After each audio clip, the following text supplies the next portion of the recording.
Vous êtes sur le point d'écouter Distorsion, un podcast sur... The first time we talked, she sent me a couple pictures of her in swimsuits. I mean, the first day, she shipped them out to me.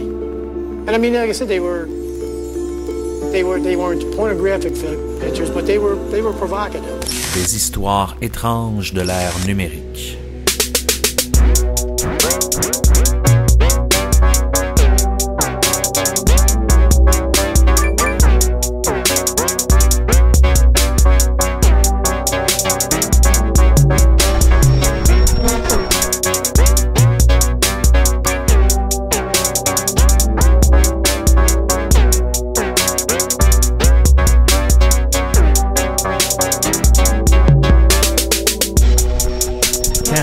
Lorsque l'on rassemble Marie Blasé, une belle grande blonde, un jeune homme fringant et des réseaux sociaux? Je crois ici qu'on a une belle recette pour un triangle amoureux. Dans ce cas-ci, toutes ces personnes sont à la recherche d'évasion afin de quitter leur monde ennuyant. Ça me rappelle beaucoup le film Catfish. Tall Hot Blonde est sans doute l'histoire de Catfish la plus sordide que vous allez entendre. En plus, cette histoire se déroule en 2005, avant Facebook et Tinder, alors que MySpace trônait au sommet des réseaux sociaux les plus populaires. Aujourd'hui, on va explorer le thème des relations en ligne, relations qui peuvent devenir plus intenses que la réalité, même créer de la déception et aller jusqu'au meurtre. Accrochez-vous bien à votre chaise, cet épisode de Distorsion risque de vous faire réfléchir sur les gens que vous rencontrez en ligne. On a fait, Seb, référence à Catfish dans notre petite intro. Catfish, c'est un film qui date de 2010, réalisé par Nev Schulman et Max Joseph, si je me rappelle bien. Je crois que oui. Là. Puis, dans ce film-là, en fait, c'est un documentaire que je vous conseille vraiment de voir. Je crois que c'est disponible sur Netflix. Il l'est plus actuellement. Il a déjà été sur Netflix Canada. Il est plus là. J'ai vérifié justement. Là, il a été longtemps, pourtant. Oui, effectivement. Mais non. Déception. Ben, je suis sûr que vous pouvez le trouver facilement ailleurs. Ça avait fait beaucoup parler à l'époque. C'est l'histoire d'un jeune New-Yorkais, en fait, qui est pas interprété, mais qui est son propre rôle. son propre rôle, Nev Schulman, en fait. Il se fait prendre dans une histoire de rencontre en ligne. En fait, il rencontre quelqu'un sur Facebook. Il se rend compte que la fille avec laquelle il chatte depuis des mois n'est peut-être pas celle qu'il pense, et il décide d'aller au fond des choses avec son frère et un de ses amis. Ouais.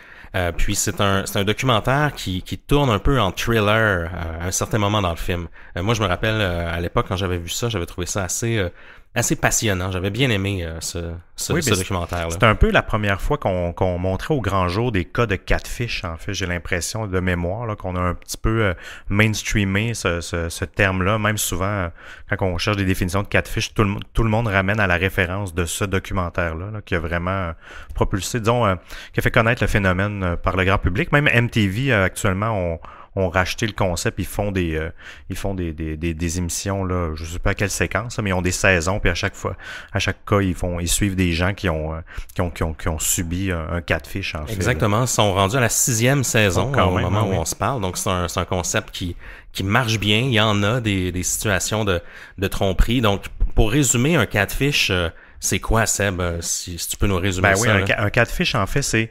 se faire passer pour quelqu'un d'autre sur les réseaux sociaux, dans le fond. Mais pas seulement juste utiliser des photos, mais se créer une entité, un personnage, et le maintenir si on veut, là, et converser avec des gens toujours sous cette identité-là.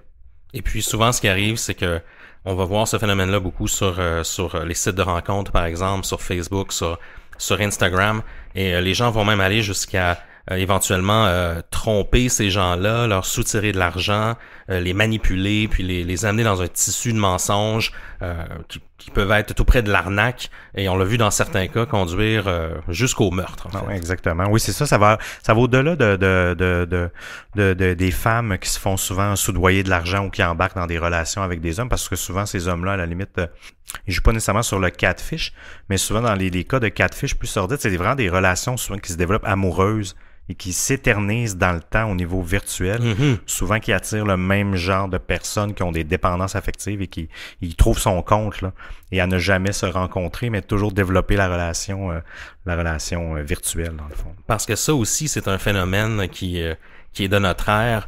entretenir des relations virtuelles avec des gens pendant des mois, même des années, dans certains cas, sans même rencontrer les gens dans la vraie vie, parce que bien on trouve quand même quelque chose, on trouve quand même une satisfaction dans ce genre de relation-là.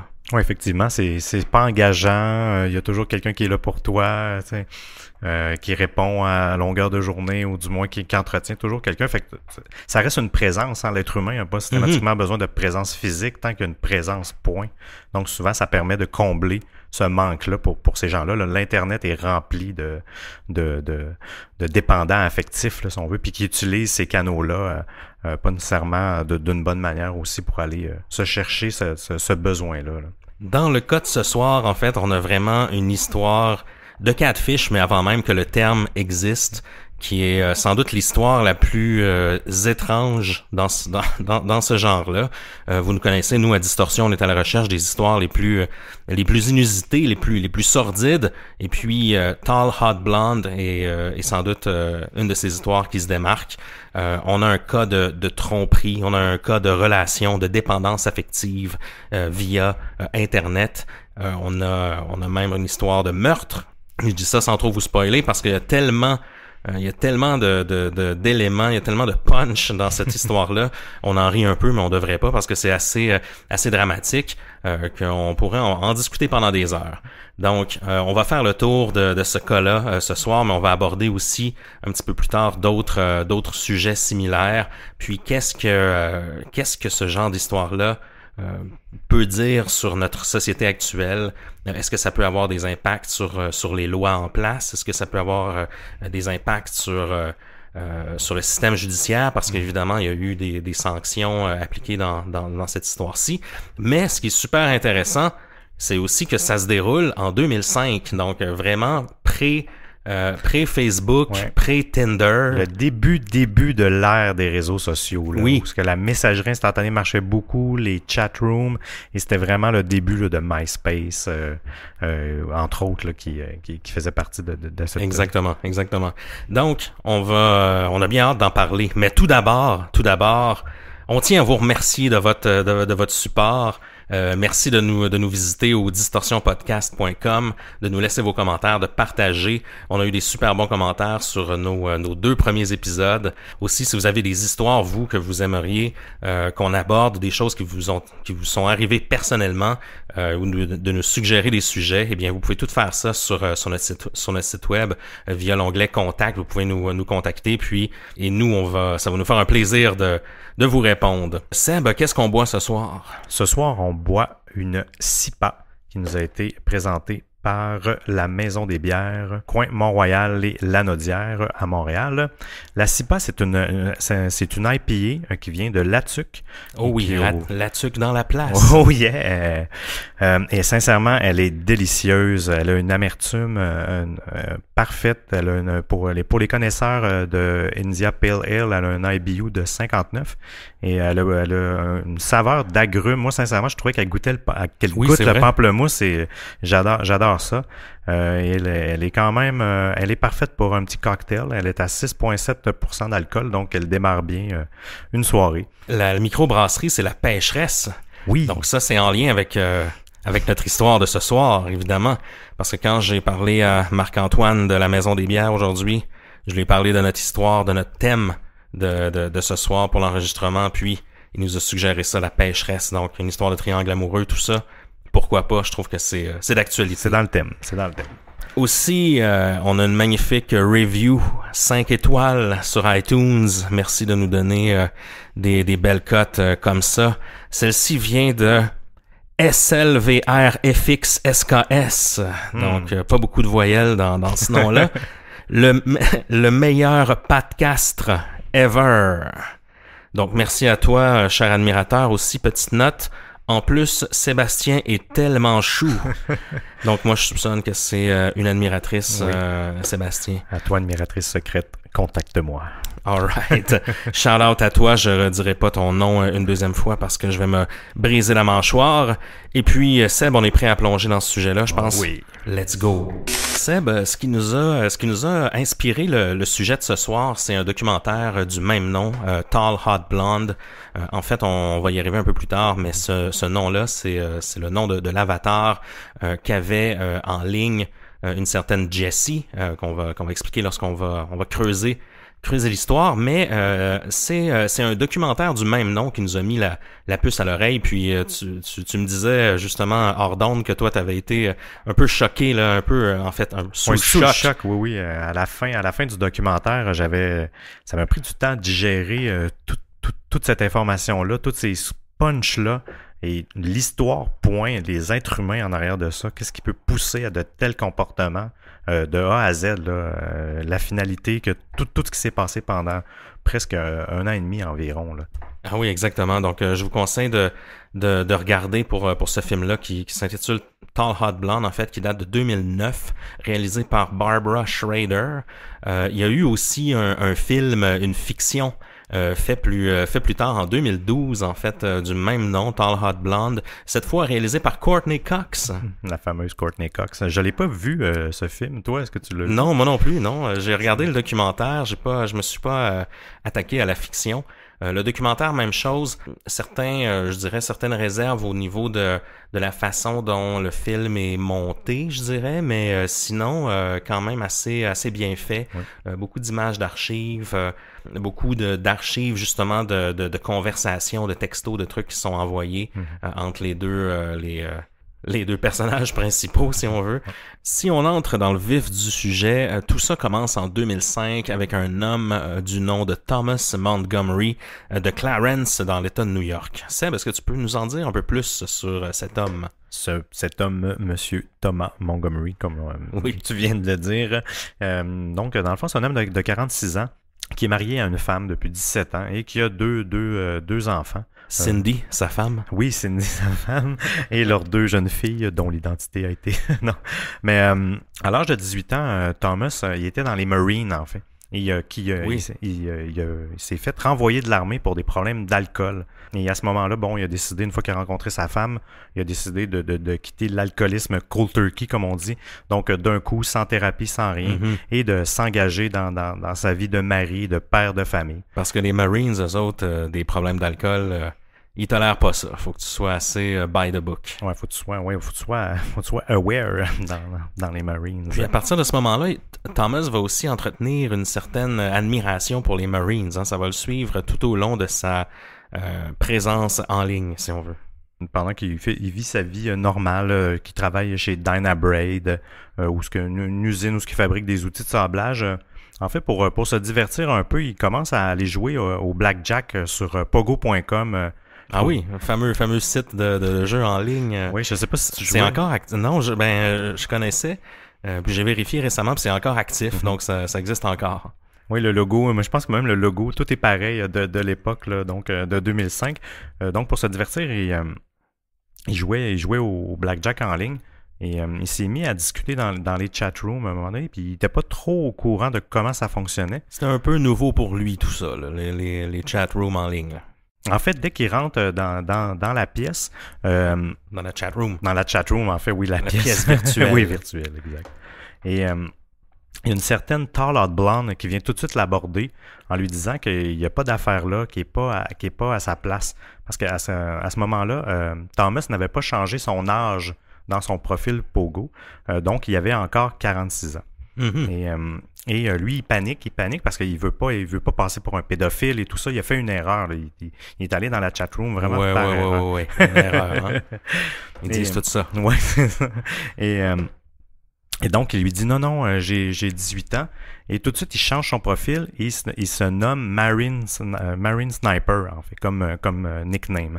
Donc, Tall Hot Blonde et Marine Sniper commencent à discuter tout de suite.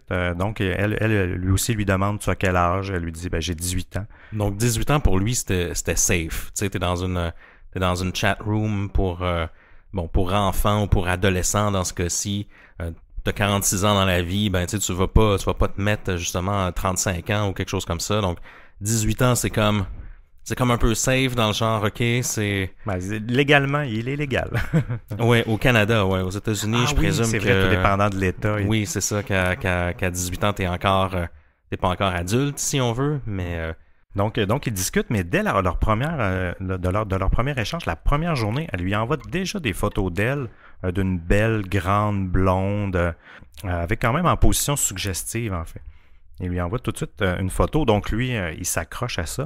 Là, il se dit, bon, qu'est-ce que je vais faire? Fait que lui, il envoie une photo il envoie une photo de lui-même quand il avait 18 ans dans les Marines à l'époque. Donc, c'est un beau grand gars. Il se décrit aussi avec des grandes épaules, musclées. Comme un Marines, en fait. Puis il lui envoie directement une photo en uniforme avec le chapeau typique là, militaire qu'on est habitué de voir là, sur les photos iconiques d'armée.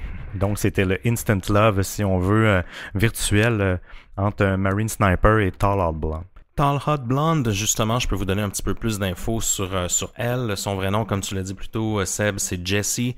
Jessie Sheeler, pour être plus précis. C'est une étudiante du secondaire. Elle a 18 ans. Elle habite en Virginie de l'Ouest. Et puis, elle termine justement sa dernière année du secondaire. On nous dit qu'elle est une pro de la balle molle. Elle joue au softball. Elle joue à plusieurs autres sports. Elle est très athlétique. Effectivement, belle grande blonde, comme le suggère son nom en ligne. Une jeune fille qui est très près de ses parents, très près de sa mère aussi. Elle a eu différents petits copains, mais semble rien avoir de sérieux.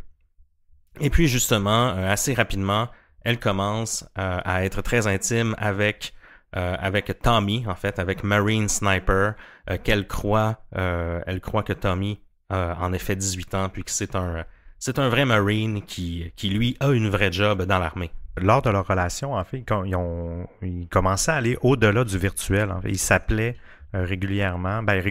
Lui, en fait, étant donné qu'il était techniquement dans l'armée, quand il lui faisait à croire qu'il était plus en service, ben là, il en profitait pour lui donner des rendez-vous téléphoniques. Ils discutaient ensemble. Parce qu'il devait faire croire que justement, il devait aller en service, en mission dans différents pays. Il devait vraiment mener son rôle. Il pouvait pas toujours être chez lui à jouer sur Pogo, en fait. Là. Non, c'est ça. Puis même, je me demande, tu sais, durant qu'il était off-duty, dans le fond, ça devait donner des breaks. Peut-être que ça empêchait d'éveiller trop de soupçons chez sa femme. Mm-hmm. Parce qu'il faut pas l'oublier, lui, il a une femme, puis des enfants, donc... il faisait tout ça de soir, en plus d'avoir une job temps plein. Oui, puis j'imagine que ça devait être de chez lui, là, aussi, là, donc pas nécessairement il n'y avait pas de téléphone cellulaire, on n'avait pas de téléphone intelligent, là, donc tu passais sur des portables ou des tours de PC à l'époque. Et la relation s'est déplacée, il s'envoyait des lettres d'amour, et à un moment donné, elle lui a envoyé une paire de petites bobettes rouges. Oh. C'est là que sa femme, elle s'en est rendue compte, en fait, et elle a réagi, on peut comprendre, là, d'une manière abrupte. Et elle a répondu sans le dire à Thomas. Mais même à ça, je t'arrête un peu, Seb. Elle a découvert non seulement les petites culottes rouges, mais d'autres lettres, puis d'autres trucs un photos peu, même, un peu incriminants. Donc vraiment, elle se doutait qu'il y avait quelque chose qui tournait pas rond avec son mari, avec Thomas, 46 ans. Non, t'as raison. En fait, il y avait même des discussions assez érotiques dans le pseudo-érotisme là, de mémoire. Là, je me souviens, dès que je vais te voir, je vais m'enliser mes jambes autour de toi. Tu vas pouvoir relever ma jupe, ça me dérange pas. Toutes les gens qui vont regarder autour. Elle était vraiment dévouée et dédiée à lui. Donc, Cindy, sa femme, à Thomas, lui envoie une lettre incluant une photo de famille. En fait, elle lui dit, écoute, Thomas, c'est un homme de 46 ans, il est marié, il est père de famille, il a 2 enfants. J'aimerais ça que tu mettes un terme à cette relation-là.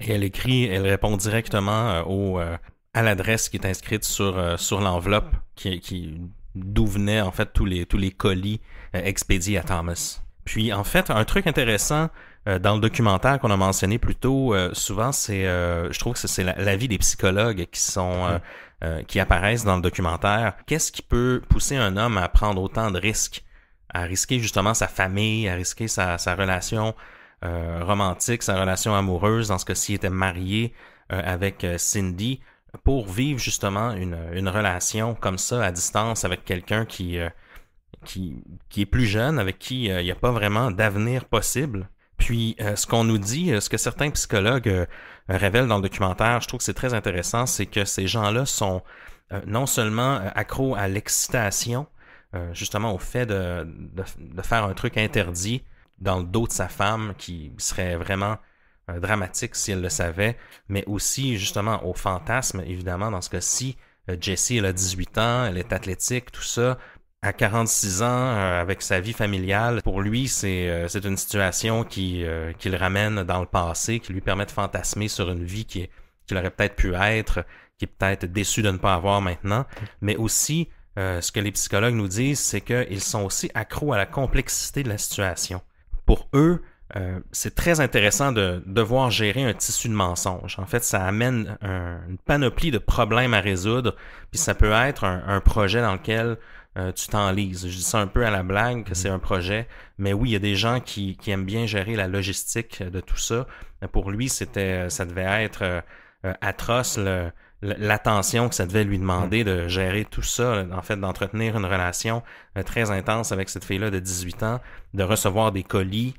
Puis on va y venir plus tard, mais c'était très intense, c'était même obsessif cette relation-là. Et puis tout ça dans le dos de sa femme. Donc je trouve ça intéressant de voir que les gens peuvent être accros à la complexité d'une situation. Effectivement, c'est un peu... quand ta vie manque de défis, en fait, comme il y a une job monotone, hein, puis on aime ça, l'être humain aime quand même être challengé. J'ai l'impression que ça doit aussi nourrir ça. Quand on a un emploi qui nous nourrit, ou que justement on a beaucoup de résolution de problèmes à faire ou de complexité, j'ai l'impression qu'on a peut-être plus l'énergie quand on revient à la maison pour résoudre ce genre de problématique-là. Puis, en fait, la plus grande addiction au monde, l'amour, évidemment. Donc, lui, il reçoit toute cette attention-là de cette jeune fille de 18 ans. Pour lui, il se voit renaître d'une certaine façon. Puis, il va adopter de plus en plus sérieusement le personnage de Marine Sniper, le personnage de Tommy. Pour lui, ça va devenir une seconde personnalité. Il va même, à un certain moment, écrire un genre de manifeste. Le 2 janvier 2006, c'est là vraiment que Thomas va décider d'adopter presque définitivement la personnalité de Marine Sniper. Il va écrire une lettre à lui-même où il indique que, en fait, Thomas, 46 ans, cesse d'exister et il devient officiellement Tommy, alias Marine Sniper, et souhaite déménager en Virginie. À ce moment-là, il va se créer vraiment un idéal comme quoi il a 5 millions de dollars dans son compte de banque. Il va décrire la taille de ses parties génitales, en fait, pour indiquer, on sait que Thomas est impuissant, donc pour lui, c'est une façon de se remonter. Donc, il va écrire ce manifeste-là, cette lettre à lui-même, il va écrire ça à la main, où il indique qu'il va totalement se transformer en Marine Sniper et vivre cette vie virtuellement. En Virginie, donc où habite justement Jessie. Exactement. C'est là qu'on sent que la double personnalité devient de plus en plus évidente. On sent que vraiment, il est en train de tomber au fond du baril, là. Il est en train de tourner un peu à l'obsession. En fait, j'imagine qu'avec le temps, si tu nourris chaque jour ton alter ego, puis tu le nourris, tu dois finir par te convaincre justement qu'il existe vraiment, là. Ah oui, donc, carrément.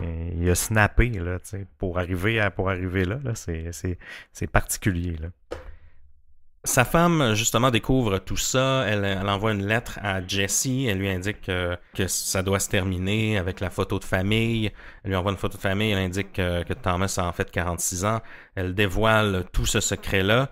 Puis, Jessie, elle décide de mettre fin à la relation avec Thomas. Elle décide alors de se venger de Thomas. Elle retourne sur le chatroom et elle essaie de trouver... Elle trouve je ne sais pas comment elle a fait, en fait, mais elle a trouvé un collègue de Thomas qui s'appelle Brian Barrett, 22 ans, qui travaille à la même usine, à la même industrie que Thomas. Et sur les chatrooms publics, elle commence à le séduire, en fait, publiquement, pour rendre jaloux Thomas, parce qu'elle sait qu'il est encore là. Et en prenant un de ses collègues, entendez, imaginez c'est encore plus vicieux comme stratégie. Donc, elle continue, elle flirte, elle lui dit même rapidement, elle lui dit publiquement... qu'elle veut qu'il la dévierge. Ah oui, qu'il le pop. Pop my cherry, donc pour utiliser l'expression qui est utilisée dans les verbatims. Donc Brian, lui, semble être une vraie personne, alias Beefcake, sur les réseaux sociaux. Il a 22 ans, c'est un collègue de Thomas Montgomery, donc il travaille comme tu le mentionnais plus tôt, dans la même shop. Il travaille pour payer son pick-up, en fait, qui vient tout juste de s'acheter. Que son père lui a prêté les sous, justement. Il est très, très proche de sa famille. Je pense qu'il y avait aussi des frères et sœurs. Donc, un être humain bien normal, sans problème, avec des amis. Puis lui, il est un peu, malgré lui, lié à toute cette histoire-là. Oui, la relation est vraiment intense entre les deux. Il s'affiche vraiment publiquement sur d'autres chatrooms, des chatrooms publics en fait. Il s'échange vraiment des mots publiquement et aussi en privé. Mais malgré tout ça, après 2 semaines, Tall Hot Blonde, Jessie, elle décide de retourner discuter avec Tommy malgré qu'elle sache la vérité. Donc elle retourne vers lui et lui, pas plus fou qu'un autre, en fait, il devait être encore en sevrage de cette relation-là. Ça faisait seulement 2 semaines. Donc il réembarque dans le rôle, mais en maintenant, c'est quand même encore Marine Sniper, mais là c'est Marine Sniper de 46 ans, père de famille, avec 2 enfants. Mais malgré tout, la relation se continue. Mais elle maintient aussi en dualité la relation avec Brian, en fait, qui est le collègue à Thomas. Puis ses intentions sont jamais vraiment claires, là. Je parle de Jessie, en fait, de Tall Hot Blonde, parce que elle s'affiche un peu en couple avec Brian via les chatrooms, tout ça. Puis en même temps, elle revient vers Tommy en lui indiquant que bon, elle est prête à lui pardonner, que ça lui manque, ces petites conversations qu'ils avaient ensemble. Donc on voit qu'elle a un esprit de manipulatrice, puis on sait pas trop vers où elle s'en va avec ça, mais elle a manifestement 2 hommes sous son contrôle. Puis malgré le fait que Thomas lui ait menti, ça lui dérange pas de revenir vers lui puis de discuter. Encore une fois, je reviens à un passage d'un des psys, entre autres dans le documentaire, explique que la fantaisie ne meurt pas facilement. En fait, on s'accroche au moindre espoir. Donc, Thomas, lui, en fait, il est encore dans son monde de train-train quotidien qui est plutôt ennuyant, avec sa femme, avec qui il n'a pas de relation sexuelle, avec ses obligations familiales, son travail routinier. Donc, il n'y a pas plus de fantaisie qu'avant, là, même si... Non, puis la relation doit être pire. Là. Elle le sait maintenant là, qu'il lui a menti, qu'il y a une relation même virtuelle dans son dos. Imaginez l'ambiance. Il indique que dans une entrevue que j'ai lue qu'il s'est senti énormément soulagé lorsque sa femme a révélé le secret à Jessie, dans le sens qu'il a senti qu'il y avait 150 livres qui tombait de ses épaules. Donc, il y a eu un certain soulagement, ça lui a fait du bien, tout ça, mais à quelque part, ça lui manque. Puis, il n'hésite pas à retourner vers Jessie, puis à essayer de voir justement qu'est-ce qu'elle veut, puis est-ce qu'il y a encore de la fantaisie à aller chercher auprès de cette fille-là. Malgré tout ça, là, Brian, lui aussi, il est en amour avec Jessie, donc lui aussi devient jaloux de la situation. Étant donné que c'est le collègue de Thomas, il commence à médire aux collègues, à dire des choses dans le dos, à raconter en fait la vraie histoire, qu'il a menti, qu'il est allé sur un chatroom, qui s'est fait passer pour un jeune de 18 ans qui était dans les Marines, pour maintenir un peu et pour envenimer et entretenir, dans le fond, pas nourrir sa jalousie, mais du moins l'émettre. Là. Maintenir une rivalité, oui, si on veut. On se rend compte que là, la relation s'envenime dans la vraie vie. Donc, c'était déjà assez amer en ligne. Là, faut pas oublier qu'ils sont collègues qui travaillent dans la même shop. Donc, ils se croisent à chaque jour. Et là, il y a Brian qui commence à raconter un peu les secrets les mieux gardés de Thomas. Et puis, ça rend Thomas hors de lui, même qu'il commence à avoir des pensées un peu sombres là, à ce moment-là. Jessie, elle veut... malgré tout ça, elle veut quand même calmer les ardeurs de tout le monde et elle demande à Tommy de repartir à neuf dans une relation d'amitié en ligne.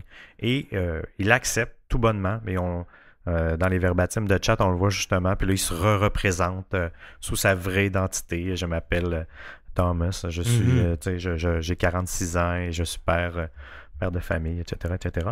Et là, ils s'entendent pour développer une relation d'amitié et ne plus, disons, s'interférer dans la relation qu'elle a avec Brian.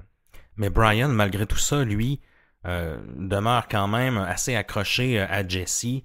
Ça lui plaît pas d'avoir de l'autre côté Thomas qui va parler dans son dos puis manifester vraiment de la jalousie envers lui, parce que ce qu'on voit peu à peu, c'est que Oui, en fait, ils ont fait un peu un pacte d'amitié, Jesse et Thomas. Thomas, 46 ans, mais qui garde quand même son nom de Marine Sniper en passant. Ils ont fait un peu un pacte d'amitié, mais à ce moment-là, Thomas utilise ce prétexte-là pour se confier encore plus à Jesse, puis lui expliquer à quel point il déteste justement son petit copain, il déteste Brian. Puis c'est là que Jesse va faire un truc assez étrange, c'est qu'elle va lui envoyer des sextos puis des messages érotiques dans le but de le calmer, dans le but de calmer justement ces tensions violentes. Et elle va même encore plus loin. En fait, elle demande à sa mère d'intervenir et de demander à Thomas de laisser sa fille tranquille. Elle est allée sur les chatrooms pour lui demander ça. Donc, Thomas a accepté. Oui, parce que Thomas voit quand même ça avec une certaine distance depuis qu'il a avoué qu'il avait 46 ans puis que le secret est tombé, mais ça ne demeure pas moins qu'il demeure assez enragé puis que ça le trouble énormément tout ce qui arrive dans ce triangle amoureux. Donc on a une belle situation là, vouée à une escalade de violence ici. Quelque part à l'été 2006, Jesse décide de se créer un profil sur MySpace, ce que bien des adolescents et adolescentes font à la même époque. Afin de créer un petit cliffhanger et de prendre une petite pause de triangle amoureux sordide, Seb, tu nous as sorti quelques chiffres sur MySpace à l'époque. En 2006, en fait, MySpace a atteint le nombre de 100 millions d'utilisateurs. Oh. Ce qui est quand même assez impressionnant, ce qui a dû expliquer que la migration de Tall Hot Blonde de Pogo.com vers MySpace pour discuter avec tous ses amis. Et, parce qu'avouons-le, MySpace, même à l'époque, était beaucoup plus avancé que Pogo.com en matière d'outils. Oui, ouais, c'est ça. D'outils de communication. Et aujourd'hui, MySpace, on le sait, Facebook, lorsqu'il est arrivé Facebook dans les mêmes années de MySpace, quand même, après plusieurs années, lui a cloué le bec carrément. Et maintenant, ce n'est plus du tout un réseau social, c'est un réseau d'artistes qui aurait été racheté, je pense, par Justin Timberlake il y a quelques années, en fait. Je ne sais pas s'il est toujours actionnaire de ça. Mais maintenant, c'est un réseau d'artistes qui se vante d'avoir au-dessus de 53 millions de chansons qu'on peut écouter. C'est un genre de gros SoundCloud, en fait. Puis il y a beaucoup, c'est une plateforme essentiellement musicale. Parce qu'à l'époque, il y avait, je me rappelle, parce qu'évidemment, moi, j'avais un profil sur MySpace, mais toi aussi, je présume. Et il y avait vraiment la partie MySpace, A Place for Friends. Ouais. On se rappelle de leur slogan, où on pouvait discuter avec des amis. C'était un peu comme une alternative à un blog, à un Skyblog ou quelque chose comme ça à l'époque. C'était quand même assez avancé comme truc, mais la partie qui était aussi très dominante, c'était la partie musique, donc MySpace Music sur le side, où plusieurs artistes postaient leurs chansons, des artistes qui ont connu un grand succès grâce à MySpace. Il y a une tonne d'artistes qui ont été connus grâce à ça, qui ont fait fureur grâce à ça. Donc c'est pour ça que le réseau s'est concentré là-dessus, puis ils ont vraiment développé la clientèle musique, si on veut. Mais à l'époque, c'était aussi un blog personnel. Oui, puis on pouvait accepter que les gens, soit ou non, voient ce qu'on fait. On pouvait, je sais pas si vous vous souvenez, là, mais... Il y avait un wall, en fait. Oui, il y avait un wall, et on pouvait modifier son interface, son ergonomie. Et on se souvient, des fois, c'était pas toujours très beau. Quand on tombait sur certaines pages, quelqu'un pouvait décider de mettre certaines palettes de couleurs qui ne cadraient pas. Ça pouvait être très agressant pour les yeux, parfois, une page MySpace. On pouvait scroller longtemps aussi. Oui, c'est vrai, je me souviens. Mais une des décisions, justement, de Facebook, on le sait, Facebook, le format de Facebook, on peut pas sortir. Tout le monde a le même type de profil, les mêmes dimensions. Les mêmes couleurs. Mais c'était une des raisons principales parce que, à la longue, la personnalisation de MySpace, ça amenait justement à amoindrir l'expérience utilisateur, étant donné que d'une page à l'autre, c'était jamais pareil. C'était très lourd, très long à charger, en fait. Lorsqu'on chargeait une page MySpace, ça pouvait prendre des minutes, en fait, là, sur les pauvres modems qu'on avait à l'époque. Oui, si on se rappelle. Oui, parce qu'on pouvait intégrer quasiment un site dans le site, là. En tout cas, bref. Donc, c'était notre petite parenthèse sur MySpace. Puis si on compare à d'autres réseaux sociaux aussi de l'époque, qu'est-ce qu'on avait? À l'époque, en fait, il y avait LinkedIn qui était quand même là depuis 2003. Et justement, en 2006, c'était leur première année où ils ont été rentables. Ah oui. C'est quand même impressionnant. À l'époque, en 2006, il y avait quand même au-dessus de 4 millions de membres LinkedIn. Je me souviens pas avoir été là-dessus en 2006, parce que j'ai peu de souvenirs. Mais aujourd'hui, petite parenthèse, LinkedIn sont rendus à 467 millions d'utilisateurs, c'est quand même pas rien. On se ramène aussi à Facebook, qui est quand même né en 2005, on se rappellera, même en 2004. Auprès des universités. Auprès des universités, exactement. Et même en 2005, au départ c'était avec les universités aussi, ils se sont étendus au Canada, en Angleterre, en Irlande, etc. Et ils sont passés comme de 2005 à 2006. Ils ont passé de 6 millions à 12 millions d'utilisateurs. C'est quand même beaucoup à l'époque, si on se ramène Facebook. Et aujourd'hui, en février 2017, c'est 1,86 milliard d'utilisateurs qui se connectent chaque mois sur Facebook. Imaginez, c'est l'équivalent d'un pays, là, on le dit à chaque fois. Là, je pense que ce serait le troisième plus grand pays au monde si on rassemblait la planète entière. Je pense que c'est quasiment 20% de la Terre ou un chiffre similaire à ça qui se connecte chaque jour sur Facebook. Mais à l'époque, c'était MySpace qui était le plus gros truc. Et puis, pour nous ramener à notre histoire, en fait, on est à l'été 2006. Jesse se crée un profil MySpace. Évidemment, Thomas est un peu moins dans la démographie de se créer des profils MySpace, étant un peu plus vieux à 46 ans, mais il voit quand même le profil de Jesse. Et qui est-ce qu'il ne voit pas en tant qu'ami affiché sur son wall? Brian, son collègue. Et c'est là que Thomas va flipper et va remonter encore une fois vers des tensions violentes et vers des messages très agressifs envers Jesse, entre autres. Oui, il semble jamais menacer directement Brian, hein, si je me trompe pas.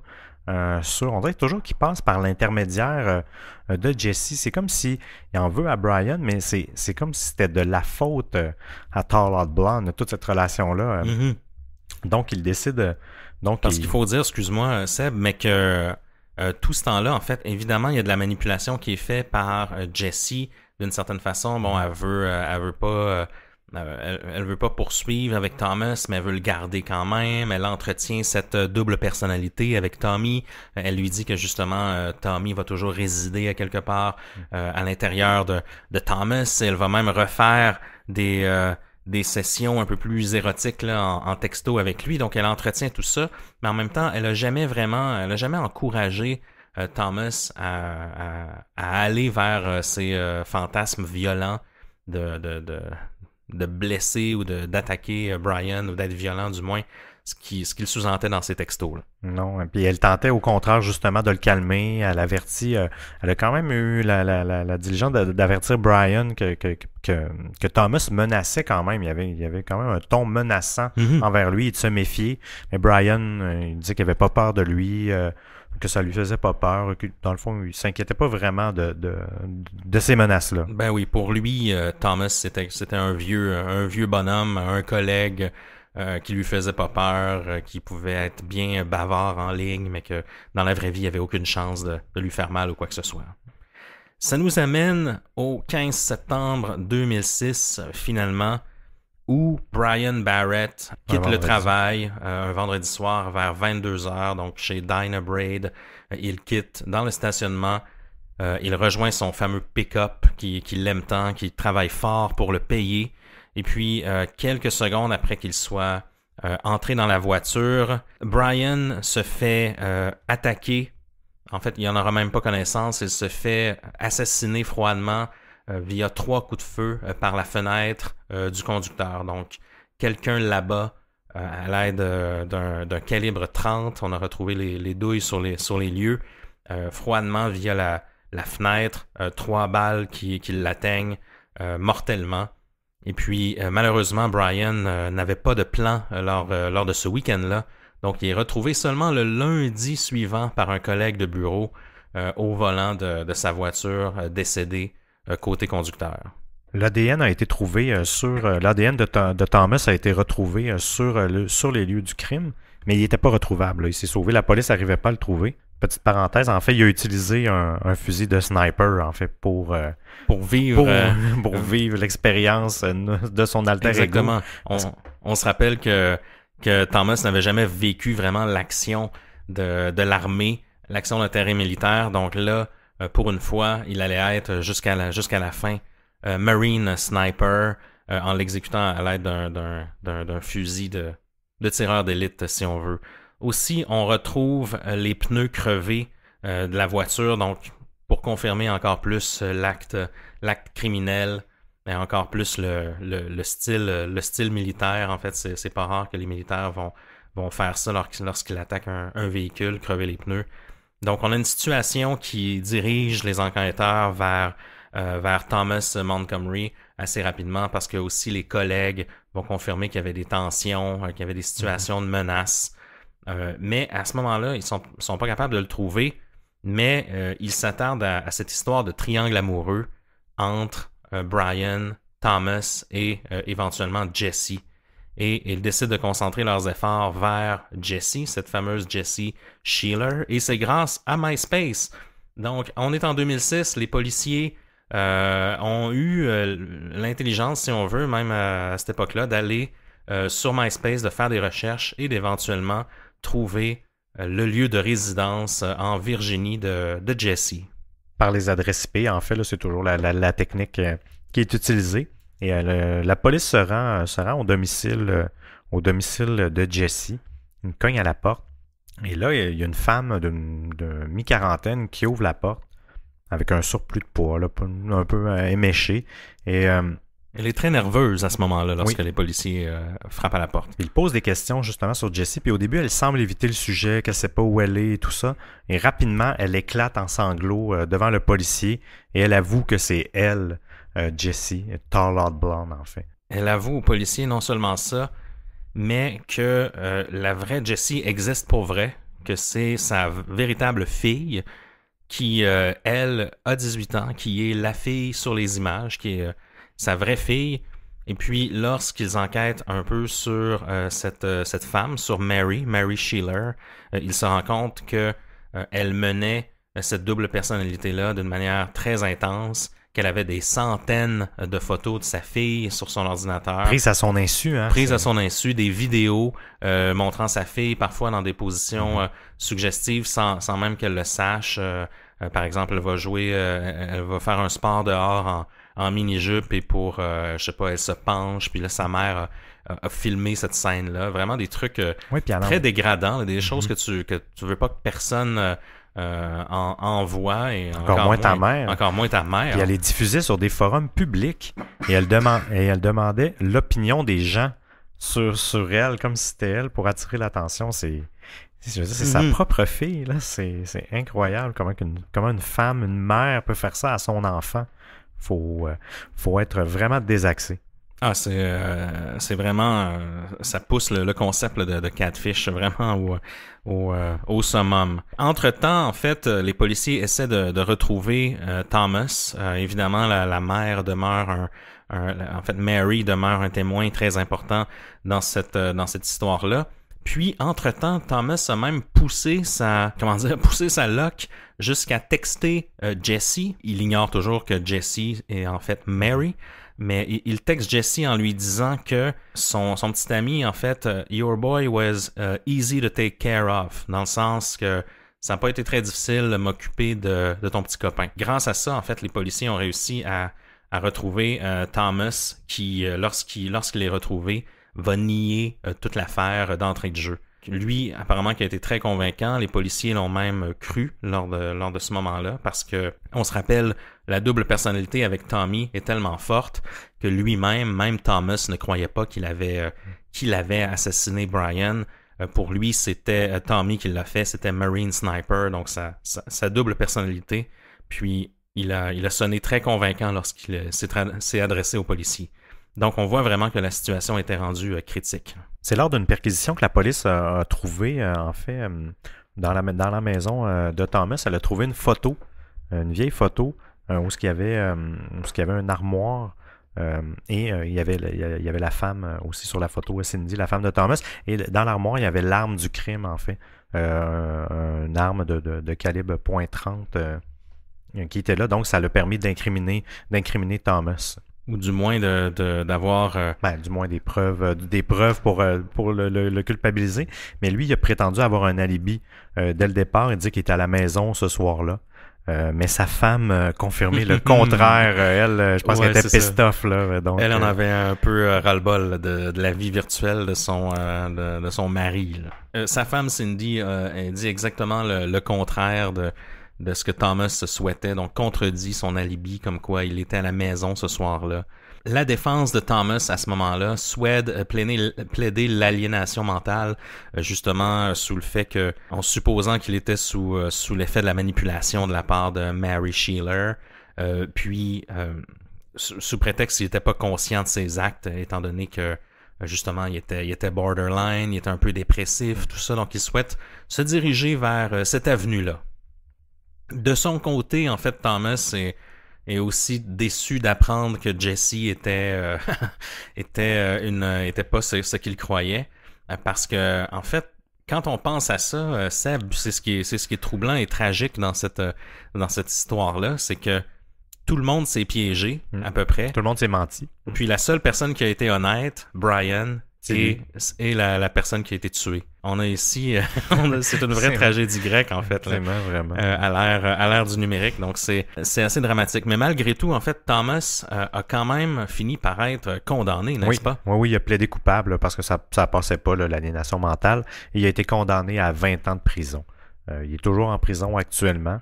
Il a eu sa condamnation le 29 novembre 2007, en fait, donc un an et quelques après le crime.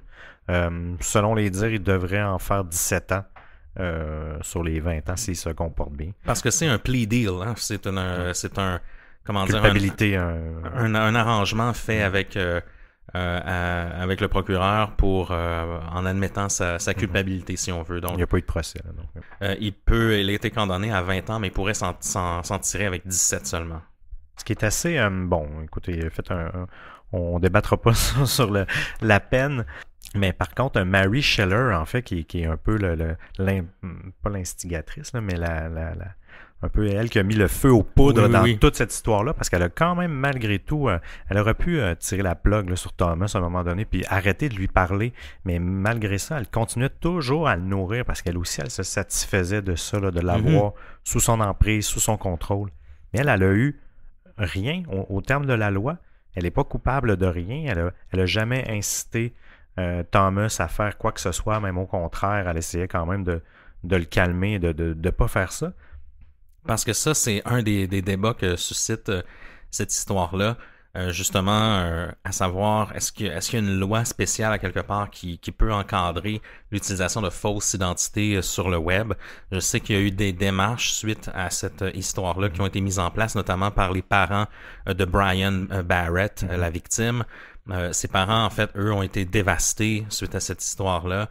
Le mari aussi de Mary Sheeler a été dévasté. Évidemment, il a divorcé de sa femme et sa propre fille, en fait, Jessie. Vaut mieux pas en parler, mais elle aussi, elle a coupé tous les contacts avec sa mère, je crois. Hein. Oui, exactement. Elle veut plus parler du tout. Le frère, parce qu'il y avait un frère, on n'a pas son nom, mais Jessica, elle avait un frère. Lui, il continue quand même à vivre sous le toit familial. Il est un peu plus jeune. La seule chose qu'il mentionne, c'est qu'elle est encore beaucoup sur son ordinateur et que ça l'inquiète. Ce qui n'est pas encourageant. Non, d'après moi, elle continue sûrement le même scénario. Elle a donné une entrevue, je me rappelle plus avec quel média, à certains moments très courte, où elle semblait regretter justement ce qu'elle avait fait. Elle s'est jamais excusée par contre, mais elle semblait avoir des regrets pour le décès de Brian Barrett, en fait. Oui, puis pour se déculpabiliser, elle disait que c'était pas... elle était blasée, qu'elle s'ennuyait, elle faisait vraiment ça juste pour se divertir. Et qu'elle a fait ça avec plein d'autres hommes, donc c'est pas vraiment grave. Oui, parce qu'elle entretenait ce genre de relation-là, non pas seulement avec Thomas et Brian, mais avec plein d'autres hommes en utilisant les photos de sa fille. Donc, pas pas super ici. Non. J'ai vu, justement, il y a une photo d'elle qui est ressortie, que les créateurs du documentaire ont ressorti dernièrement. Et parce qu'elle essaie quand même de se cacher. Elle veut pas, elle est quand même connue du public maintenant. Et elle serait en train d'écrire un livre sur les dangers d'Internet. J'ai bien hâte de lire ça. Et dans quelques années, elle va être consultante pour une firme de sécurité. Oui, experte en usurpation d'identité.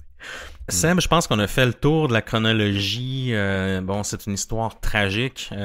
Sincèrement, quand je vous parlais que c'était une des histoires de Catfish, sans doute les plus sordides, je crois qu'on a tapé fort. Ici, c'est dur de battre ça. Mais qu'est-ce qu'on peut tirer de cette histoire-là? Parce que c'est assez dramatique. Oui, quand vous débutez des relations en ligne, sincèrement, après quelques semaines ou quelques mois, si la personne avec qui vous correspondez tous les jours veut jamais vous rencontrer ou trouve toujours des excuses pour jamais vous rencontrer physiquement ou de faire des vidéos chat, pour commencer à vous poser des questions sincèrement, parce que il y a quelque chose qui cloche, là. Généralement, les gens normaux aiment se voir en vrai pour avoir des contacts physiques, là. Je parle pas nécessairement du sexe, mais juste au moins de développer une relation autre que le virtuel. Déjà là, vous risquez d'éliminer quand même une partie de ces gens-là qui pourraient vous exploiter, là. Ben oui, quand justement la caméra du iPhone est brisée ou j'ai pas de webcam ou ah non, j'aime pas ça parler au téléphone. C'est signe qu'il y a quelque chose qui marche pas à quelque part. Mais une des questions que je voulais soulever avec toi, parce que je sais que tu surveilles les réseaux sociaux depuis plusieurs années, cette situation-là se déroule en 2005. Mary Sheeler, on l'a dit tout à l'heure, ne peut pas vraiment être condamnée à rien parce qu'elle n'a pas violé aucune loi. À ce stade-ci, c'est légal d'avoir une fausse identité sur Internet tant qu'on ne viole pas d'autres lois. C'est-à-dire, si j'utilise une fausse identité, puis que j'utilise cette fausse identité-là pour arnaquer quelqu'un, lui voler de l'argent, là, je peux être condamné. Si j'utilise cette fausse identité-là pour bénéficier d'autres choses, je peux être condamné aussi. Si j'utilise cette fausse identité-là pour comploter pour meurtre, je peux être condamné aussi. Mais dans ce cas-ci, Mary Sheeler, elle n'a pas fait rien de ce que j'ai énuméré plus tôt, en fait. C'est-à-dire qu'elle n'a pas vraiment comploté, elle peut pas vraiment être complice du meurtre de Brian, étant donné qu'elle n'a jamais vraiment incité non plus Thomas à perpétrer l'acte. Elle l'a jamais encouragé, elle a essayé de le calmer. Oui, elle l'a manipulé, oui, elle lui a menti, mais on peut pas dire qu'elle a comploté.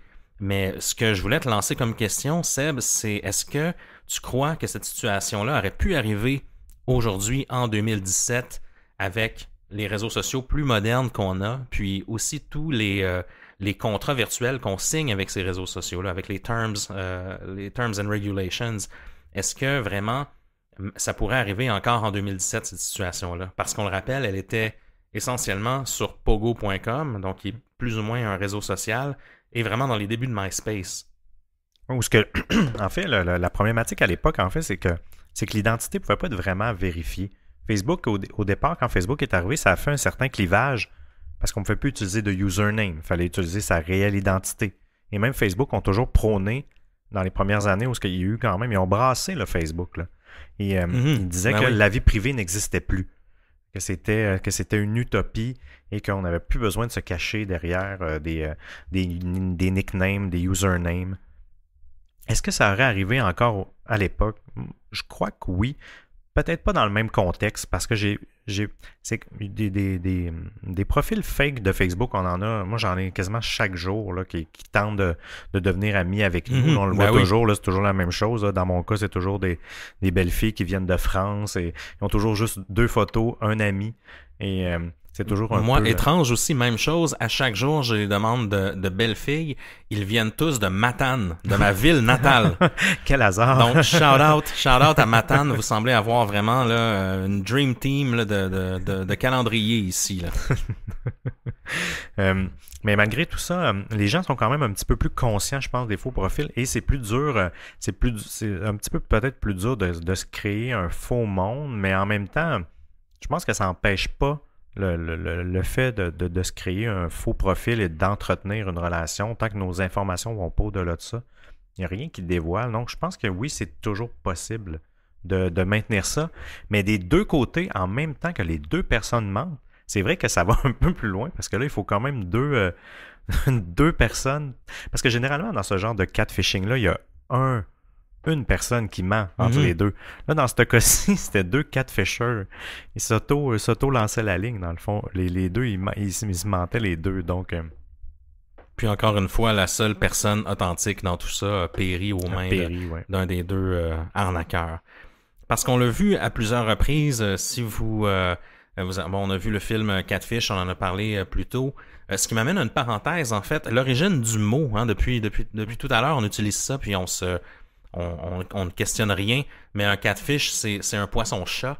Puis la raison pour laquelle on utilise ce mot-là, puis pour laquelle le film, en fait, de 2010 se nomme Catfish, c'est grâce à une super belle métaphore qu'un des participants du film fait. Je ne dirais pas c'est qui, je ne veux pas vous spoiler, mais cette personne-là dans le film dit qu'on a toujours we always need a catfish to shake things up. C'est-à-dire que apparemment, lorsque les marins amenaient des cargaisons de poissons entre un pays et un autre à une certaine époque, à l'époque des grands explorateurs, on mettait des poissons-chats avec eux dans les barils, de sorte que le poisson-chat est un poisson qui agitait les autres. Donc, qui était très nerveux, qui bougeait constamment. Donc, ça faisait que tous les autres poissons bougeaient, puis étaient en meilleure forme physique, puis n'allaient pas mourir lors du transport. Donc, c'est un peu, ça vient un peu de loin, la métaphore, qui explique un peu pourquoi on utilise ce mot-là maintenant. Mais c'est ça, c'est que le catfish est l'agitateur. Puis c'est ce qui crée un peu la dépendance. C'est-à-dire que cette personne-là qui arrive dans ta vie, souvent dans ta vie ennuyante, en manque de fantasme, en manque de fantaisie, va agiter un peu tes sentiments et tes émotions, puis c'est là-dessus qu'on va s'accrocher. Donc c'est de là que je trouvais que c'était une belle métaphore qu'on retrouve dans le film, mais qu'on oublie un peu sa vraie signification, si on veut. C'est intéressant, c'est très intéressant. Mais, parenthèse terminée, justement, on a vu plus tard quelques cas. Si vous suivez la série sur MTV Catfish, il y en a à chaque saison, il y en a des tonnes de gens qui se font prendre dans des situations pareilles. Un de ces cas-là, c'est en fait qui est pas tiré de Catfish, mais qui est bien pire. C'est le cas de Janelle Potter en 2012, donc qui est arrivé à l'époque de Facebook. Je vous résume l'histoire parce que c'est assez sordide, encore une fois. En fait, Janelle Potter, elle est début trentaine, elle habite dans un petit village avec ses parents. Elle n'a jamais vraiment sorti à l'extérieur. Elle a été maintenue dans un climat d'ermite, si on veut. Elle est très isolée. Et puis, elle développe des relations en ligne sur Facebook avec des gens de sa région. Puis, elle développe... elle s'intéresse à un homme de son voisinage. Puis, elle développe une jalousie lorsque cet homme-là a un enfant avec une autre fille de son voisinage. Donc, elle développe une rivalité en ligne avec ce couple-là, étant donné qu'elle est intéressée par l'homme en question. Puis, son obsession va aller au point où Janelle va créer un faux profil sur Facebook d'un prétendu agent de la CIA. Puis, cet agent-là va convaincre son vrai père, le père de Janelle, d'aller exécuter la famille dont elle est jalouse. Donc, le père de Janelle et un complice vont aller une certaine nuit exécuter le mari, la femme, et ils vont laisser le bébé vivant, en fait, dans les bras de sa mère. Donc, ouais, parce qu'elle disait être sous la menace, elle avait souvent souffert de bullying de leur part, donc c'est ce qui motivait un peu ses actions, pour que son père, qui était quand même assez particulier aussi, là, je veux dire, même pour élever ton enfant dans un contexte comme ça, qui était dans la police, si je me trompe pas, ou lui aussi c'est un gars de l'armée, ou je sais pas, mais quelqu'un... un ex-militaire, je crois, ou... Quelqu'un qui était quand même à l'aise à faire ce genre de choses-là. À manipuler des armes. Donc, histoire vraiment tragique qui démontre un peu ce que ça peut avoir l'air dans une ère post-Facebook, si on veut. Dans ce cas-ci, évidemment, ça a été plutôt simple d'incriminer Janelle. Elle a été accusée vraiment et condamnée de meurtre en 2012.